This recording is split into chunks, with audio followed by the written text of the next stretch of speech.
didn't see Sonny at training this morning. Is he okay? Is there any other injury news? No, the one's missing today. Sonny was a bit sore after the weekend. He was never going to be involved tomorrow anyway because he missed a bit. So we're just leaving him out of tomorrow and see how he is from there.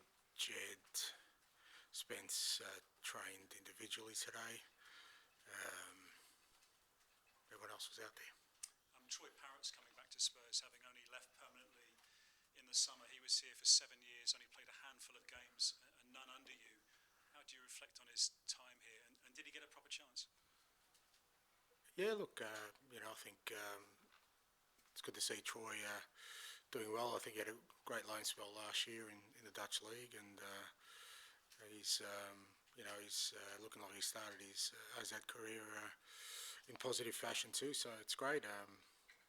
In terms of getting a chance, that's sometimes football's just about timing. We've got a striker here, mate, that was at Chelsea and Liverpool early in his career. He's done all right since. So I think there's a pathway forward for everybody.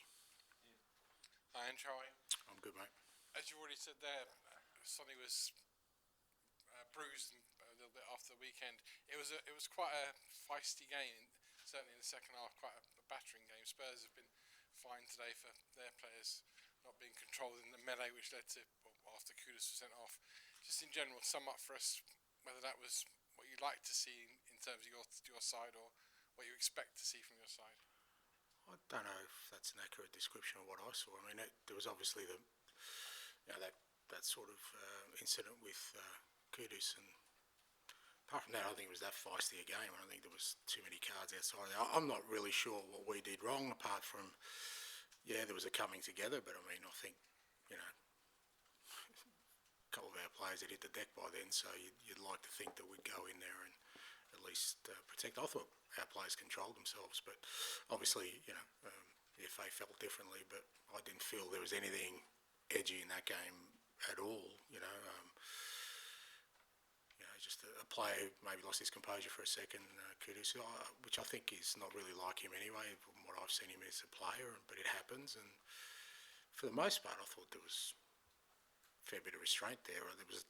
If there was anything more, there's plenty of video evidence to charge players with. So, but I guess the look of it's not great, but I don't think it was anything untoward. And in this competition, made a great start so far. In terms of that, I mean, are your team maybe a well-set European team, in terms of Premier League is very different to European football? Yeah, look, we've started the competition really well so far. Different challenges in both games. Obviously, the first game at home, we had a player sent off in the first few minutes, which provided its own unique challenge for us. And then whenever you play away in Europe, like we did in the last game, French Varosh, again, a different challenge. We've exposed especially some of our younger players to European football, which I think is a positive, and you see growth from that, and we want to continue that. Again, a good challenge tomorrow. AZ, good side, and from our perspective, particularly here at home, a good opportunity for us to continue our form. Hi, Ange. I've noticed you're taking a lot more short corners this season. I think it's around 38% at the moment. Just wanted to know what the thinking was behind that.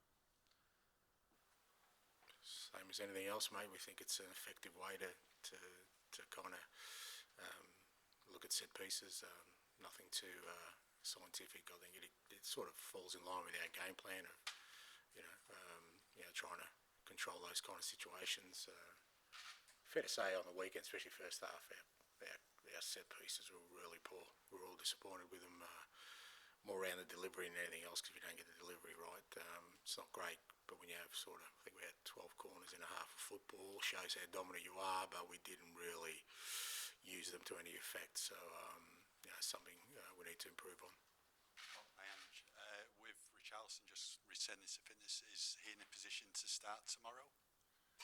Yeah, I think Richie got through the weekend really well. He's trained. It's almost the second week of training now, and he's ready to go in terms of being available for sure. Also know the bear as well. He's back in training. Chance of him getting some game time tomorrow. Yeah, potentially. Again, we're just got to be a bit more careful with him because obviously he's missed a lot and he's only had sort of this week of training. But we'll be involved tomorrow in the squad. Game time. be a little bit game dependent, I think, with him. But good to get him back, and certainly, after this week, should be fully available. Thanks, Ange. Thanks, mate. Question in ESPN Netherlands.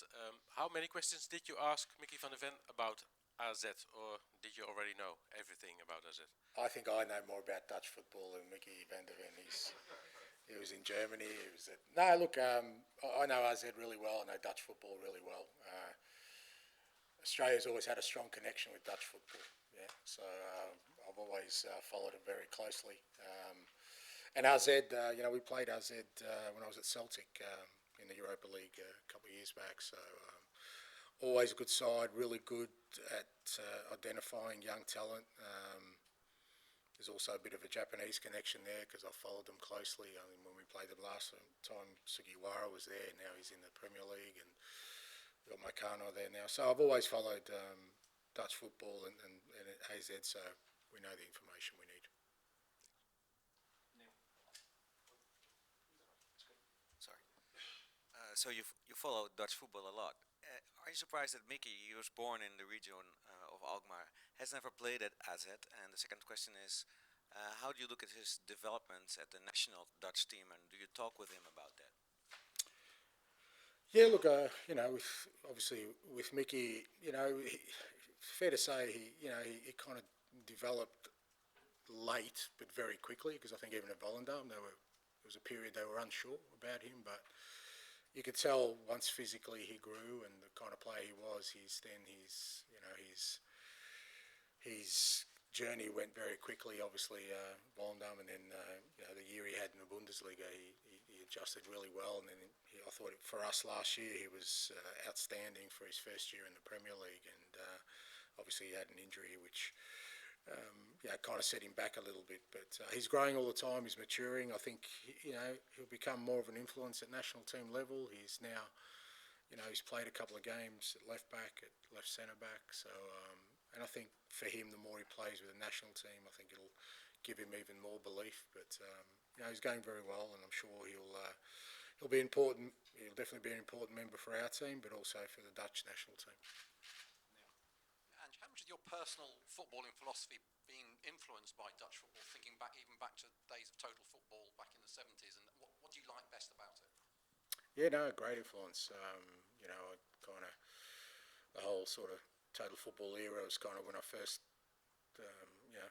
sort of fell in love with the game, and 74 World Cup, probably the pinnacle of total football, was also Australia's first time in a World Cup, mate. So at 2 a.m. I was up watching a grainy black and white TV, and fascinated by the way the Dutch went about their football. Johan Cruyff, I think, was a genius in many respects, not just as a footballer, but as a football thinker.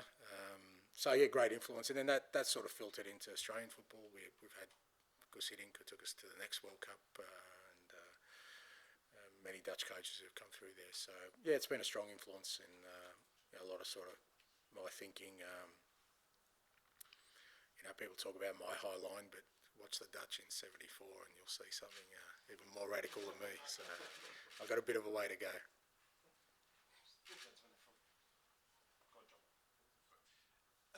Just to go quickly back to the FA charges, from what you're saying, do you expect to be let off, seeing as it was two of your guys on the ground and one of theirs going? I think we've been fined, haven't we? You have been fined? Yeah. Oh, sorry. Not me. Yeah. But, okay. The club, no, I think we've got a fine. So that was a mistake then? What was a mistake? Being fined for... Is it just me you're moving on from the... No, we've been fined. All I said was I just think we handled it as best we could, but obviously the FA thought it wasn't a good look and has fined us for it. But that's all. Yeah. Fair enough, thanks. Gentleman in front, please, John. Thank you. Good afternoon. I say it's your ambition to play Champions League next season. Is it? Would you rather get there by winning the Europa League or by ending in the first four in the Premier League? What happens next year will happen next year. What our ambitions are, to obviously do well in this competition, and where that takes us is kind of secondary to us.